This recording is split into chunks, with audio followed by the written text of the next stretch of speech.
I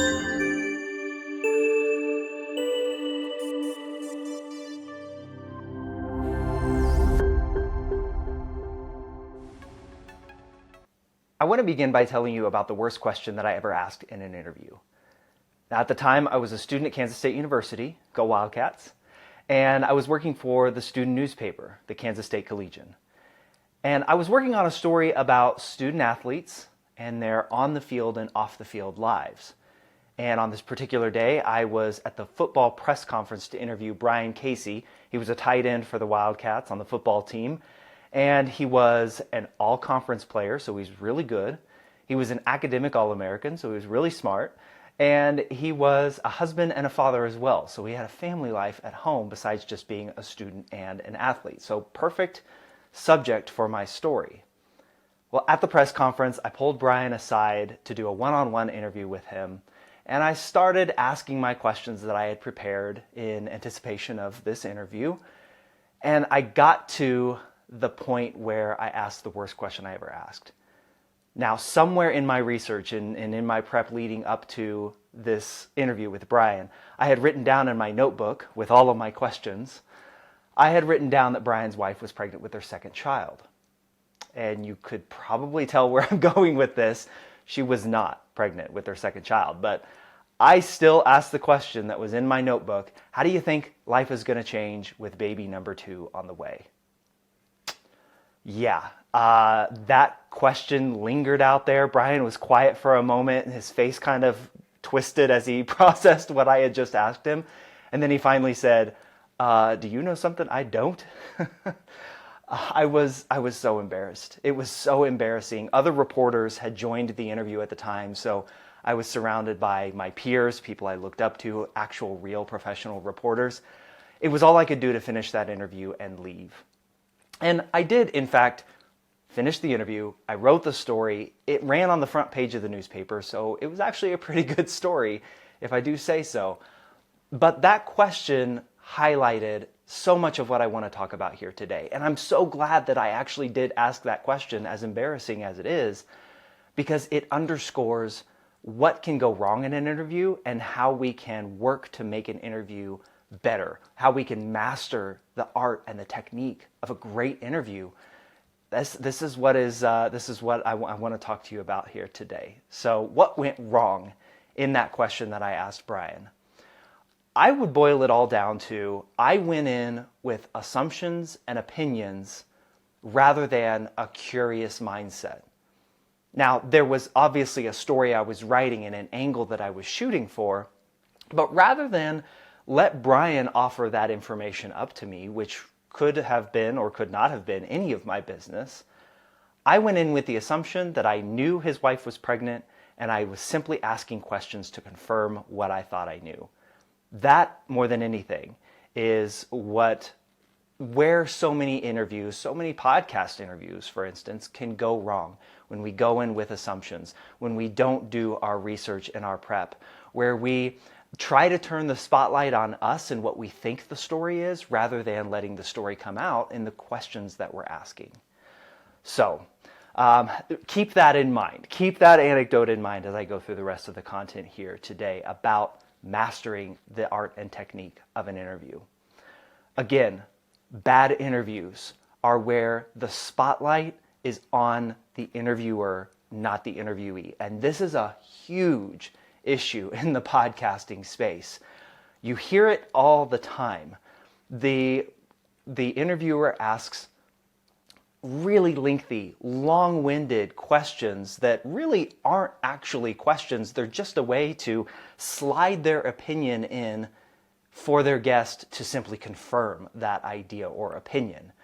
There have been several times where I have been listening to a podcast where I've screamed, shouted at the host, ask the question, because they are just going on and on and on. There's a difference between having a conversation and actually doing an interview.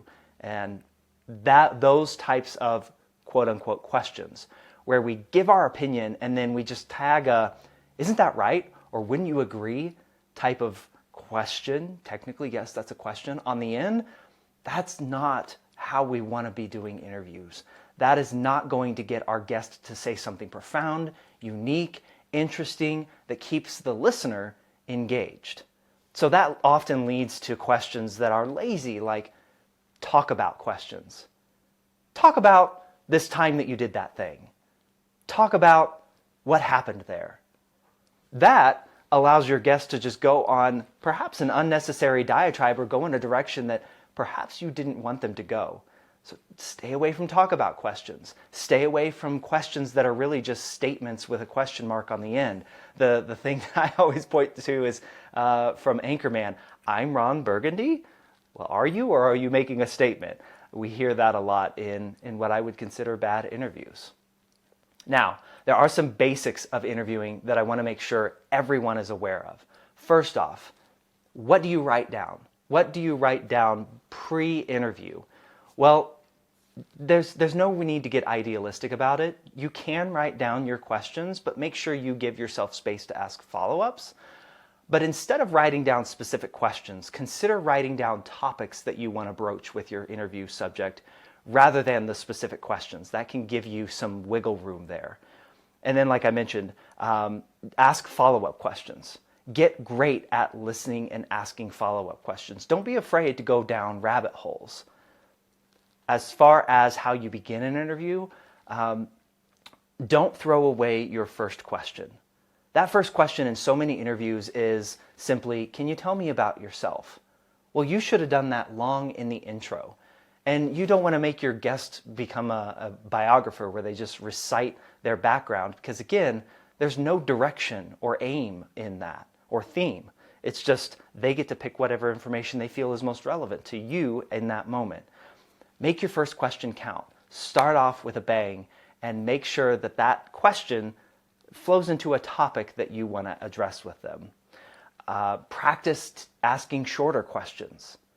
Shorter questions are more to the point. They leave less room for your guest to get confused. Long, lengthy, windy answers can be confusing for your guest because often in a long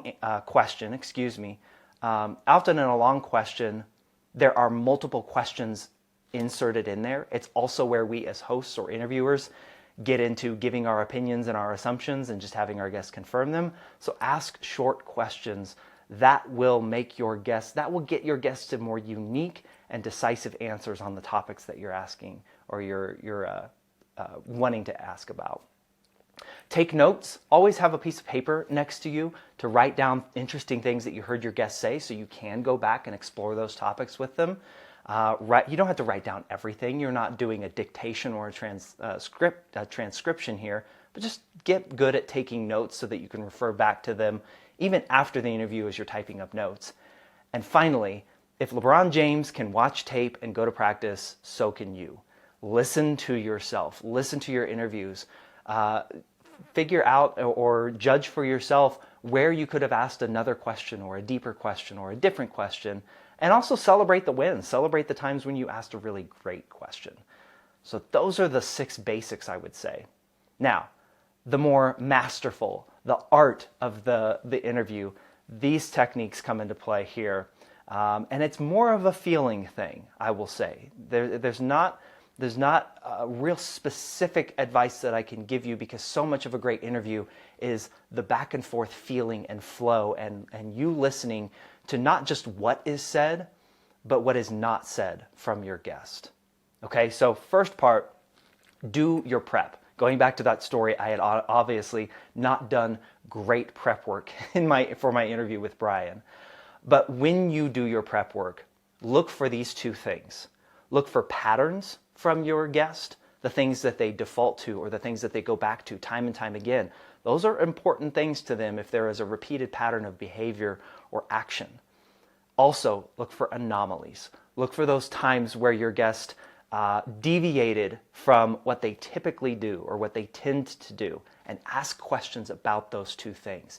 Dig in, go deep on patterns and anomalies.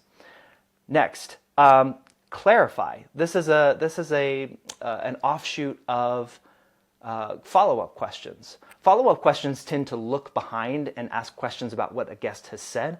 Clarifying questions tend to look further and ask a guest to explain something a little bit more in depth, a little bit more forward-looking. So ask clarifying questions. Flow between heavier and lighter questions. So much of interviewing is a bit of a dance where you want to ask those heavy-hitting questions. You want to get that emotion out of your guest. You want them to maybe pause and reflect a bit more rather than just immediately jump with their default answer to questions they may have heard hundreds of times. One of my goals for every interview that I do is to ask a question that my guest has never heard before. But in doing that, I also need to give them a chance to have a breather with lighter questions, with questions that give them space to reflect on what they have just been asked and what they have said. That can sometimes be, deeply philosophical for people, and we want to give them that kind of space. Interrupt sparingly. If you interrupt, use it like ghost pepper sauce. Do it sparingly. Use it in tiny, minute portions, because an interruption will derail your guest from whatever they were talking about. But you can interrupt to drive home a point. If your guest said something profound, you can interrupt, but know that your guest will be derailed and will probably go off on a different tangent based on your interruption and the question that you ask. So interrupt, not for your own ego, but to drive home a point. Give space. Your job as the interviewer is not to fill every single second with sound, whether that is your guest's answers or whether that is your questions. Especially in those, to go back to a previous tip that I gave you, flowing between heavier and lighter questions, especially if you are asking a heavy question, you need to give your guest time to process that question, especially if they've never been asked that question before. So when you ask a heavy question, when your guest is taking time to consider your question and consider their answer, make sure that you give them space. Don't feel the need to fill silence. Silence, even in an interview, even in a podcast where it's audio only, can be incredibly enrapturing for the listener.